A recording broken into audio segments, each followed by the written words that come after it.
আসসালামু আলাইকুম সবাইকে। 2-3 দিন ধরে খুব বিরিয়ানি খেতে ইচ্ছে করছিল। বাজার থেকে বিরিয়ানি কিনে আনলেও 70 টাকা দাম। 70 টাকা বিরিয়ানি কিনে আনলে পুষবে না।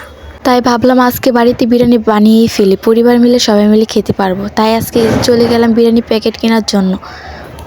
1 প্যাকেট বিরিয়ানি প্যাকেট কিনলাম আর টমেটো সস কিনলাম। এখন এগুলো নিয়ে বাসায় যাচ্ছি। এরই মধ্যে আমার বড় বোন পেঁয়াজ বেরেস্তা বসিয়ে দিয়েছে। পেঁয়াজ বেরেস্তা শেষে মাংস কষানোর জন্য পেঁয়াজ দিয়ে দিয়েছে। এতে দিয়ে দিচ্ছে মুরগির মাংস। মুরগির মাংসগুলো হালকা ভেজে এর মধ্যে দিচ্ছে আদা, রসুন, পোস্ত বাটা, আদা বাটা, টক দই, মরিচের গুঁড়া, বিরিয়ানির মশলা, তেজপাতা, দারচিনি, এলাচ সবগুলো উপকরণ দিয়ে ভালোভাবে কষিয়ে এর মধ্যে দিয়ে দেব আগে ভেজে রাখা পেঁয়াজ বেরেস্তা আর কয়েকটা কাঁচা মরিচ। লবণ দিতে ভুলে গেছিলাম, তাই এখন পরিমাণ মতো লবণ দিয়ে দিচ্ছি।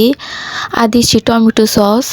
টমেটো সস দিয়ে ভালোভাবে নেড়ে চেড়ে নেব যাতে টমেটো সসটা মাংসের সাথে মিশে যায়। মাংসটা যখন হালকা সিদ্ধ হবে, উপরে তেল ভেসে উঠবে, তখন মাংসটা নামিয়ে নেব। বিরিয়ানিটা আমার বড় বোন রান্না করতেছে, ও খুবই ভালো রান্না করে। এবার চাল সিদ্ধ করার জন্য আগে থেকে পানি বসিয়ে নিচ্ছি, গরম পানি।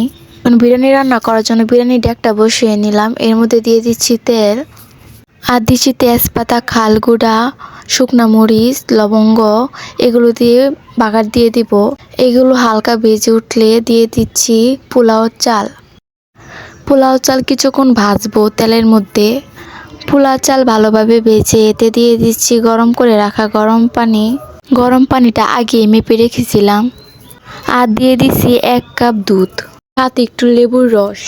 পানিটা যখন টেনে আসবে তখন এতে দিয়ে দিব রান্না করে রাখা মাংস। মাংসটা দিয়ে ভালোভাবে নাড়ব যাতে কোথাও সাদা ভাত না থাকে। এখন বিরিয়ানিটা 10 মিনিট দমে রেখে দেব। 10 মিনিট পর। ভিডিওটা ভালো লাগলে সাবস্ক্রাইব করে দেবেন। ধন্যবাদ।